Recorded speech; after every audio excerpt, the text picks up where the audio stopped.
है और इस वस्तु को हमने एक थैले में डाल दिया है और ये थैले को रस्सी से उठाया है।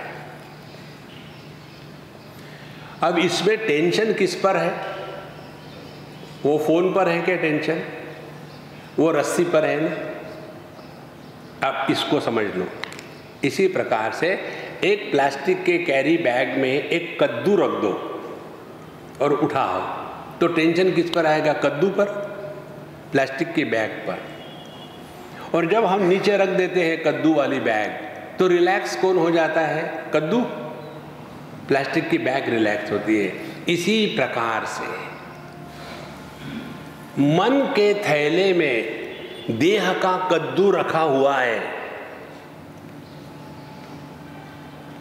देह कभी रिलैक्स नहीं होता क्योंकि देह में टेंशन है ही नहीं कहीं। टेंशन होता है मन में।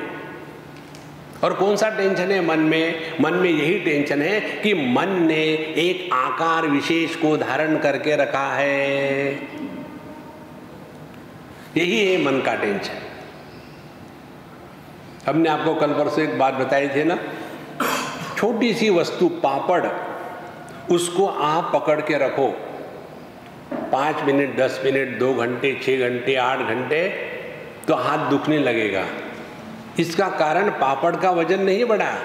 कितनी भी छोटी वस्तु हो उसको ज्यादा पकड़ के रखो तो दुखने लग जाता है।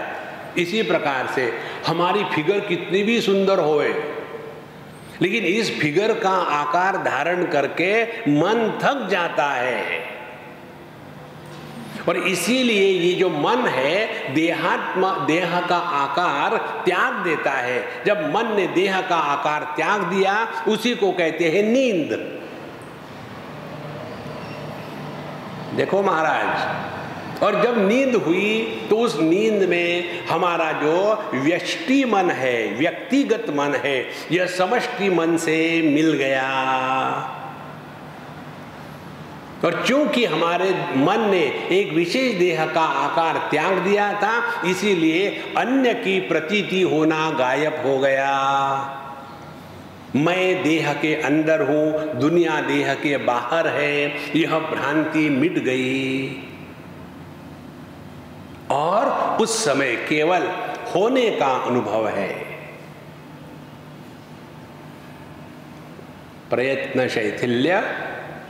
और जब ऐसा होगा तो अनंत समापत्ति। अनंत समापत्ति माने हम अपने व्यक्तित्व को त्याग करके अभिव्यक्ति में मिल जाते हैं। ध्यान से सुनना, आध्यात्म का अर्थ है 3 सीढ़ियों से हमको जाना है। पहली, हम व्यक्ति में फंसे हैं, व्यक्ति से हट करके अभिव्यक्ति में जाना है। फिर अभिव्यक्ति में फंसे हैं, अभिव्यक्ति से हट करके जो अभिव्यक्त हुआ है उसमें पहुंच जाना है। ध्यान से सुनना, एक बल्ब व्यक्ति है, उसमें जो प्रकाश है वह अभिव्यक्ति है, और जो बिजली है वो अभिव्यक्त हुई है। इसको कहेंगे चिंतन। जब तक कि हम व्यक्ति में फंसे हैं तब तक के मैं तू तू तू तू मैं। देखो, एक ने मुझे एक कविता भेजी थी, एक लड़की ने। स्वामी जी, शादी के पहले केवल मैं ही मैं ही मैं। मेरी शादी हो गई, फिर तू ही तू तू ही तू तू ही तू। 2-4 महीने चले गए, फिर तू मैं तू मैं।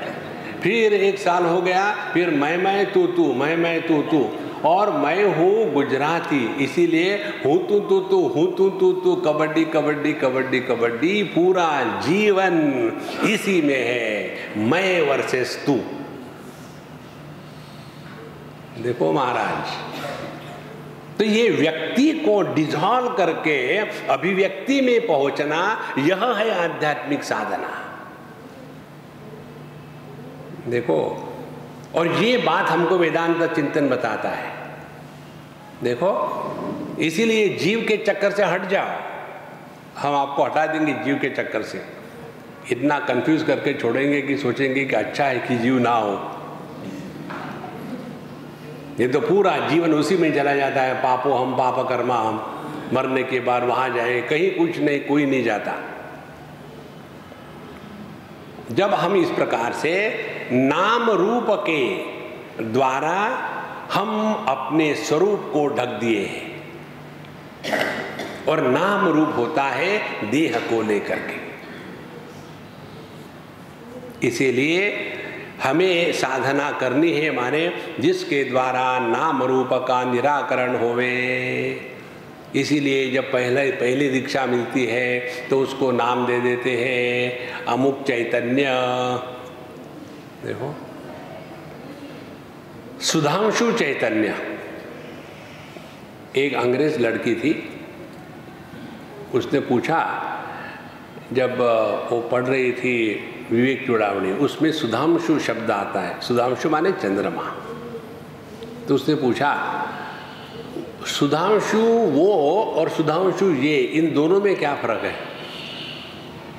हमने कहा वो सुधांशु जड़ है, ये सुधांशु चैतन्य है।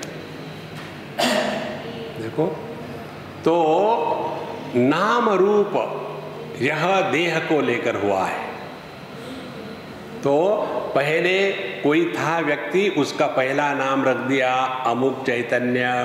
तो पहला ब्रह्मचर्य के पूर्व में जो भी उसके नाम इत्यादि थे वो हटा दिए, रूप हटा दिया। रूप कैसे हटा दिया? पहले बड़े देवानंद के स्टाइल के हेयर स्टाइल थी, और ये था वो था, अब सब हटा, सब घोटो और ऊपर में डिश एंटीना लगा दो और सफ़ेद कपड़े पहन लो। नाम रूप को मिटा दिया, पहले प्रारंभ। और फिर और आगे खूब रगड़ा, फिर उनको संन्यास दीक्षा हो गई। संन्यास दीक्षा में संन्यास जिसका होता है उसका श्राद्ध वो स्वयं करता है। विरजा होम में हमने अपना श्राद्ध कर लिया है, अब हमको आपकी जरूरत नहीं।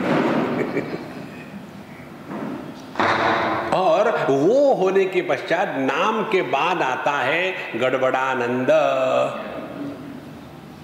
तो कम से कम अपने नाम की इज्जत रखने के लिए तो खुश रहो बाबा जी, ये कहने का तात्पर्य। एक बच्चे ने मुझे पूछा था, स्वामी जी आप लोगों के नाम के बाद आनंद क्यों है? हमने कहा क्या कोई सिनेमा के एक्टर का कोई मोनोपोली है क्या, देवानंद? बोले नहीं है, हर एक बाबा जी के नाम के बाद अमुक आनंद तमुक आनंद होता है। तो हमने उसको यही बताया कि हे बाबा जी हो, अपने नाम की इज्जत रखने के लिए कम से कम खुश रहो, दुखी मत रहना। देखो, और जब यह सन्यास की दीक्षा हो गई तब देहात्म भाव जीवात्म भाव दोनों गायब हो गए। तो पहली दीक्षा में देहात्म भाव की निवृत्ति होती है, दूसरी दीक्षा में जीवात्म भाव की निवृत्ति होती है।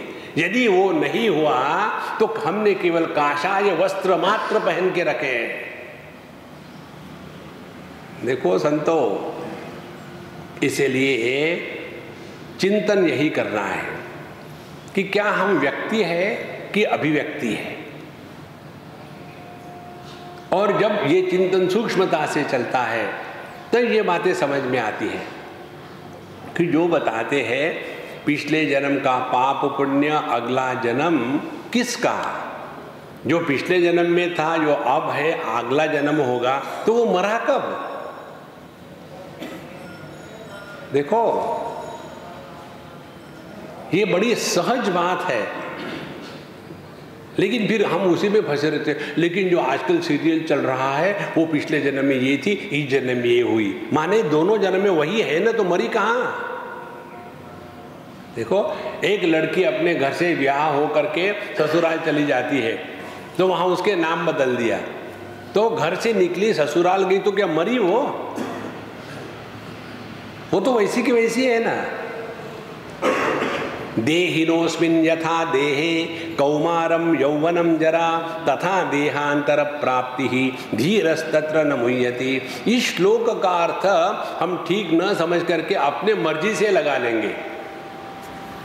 भगवान ने स्पष्ट कहा है, जैसे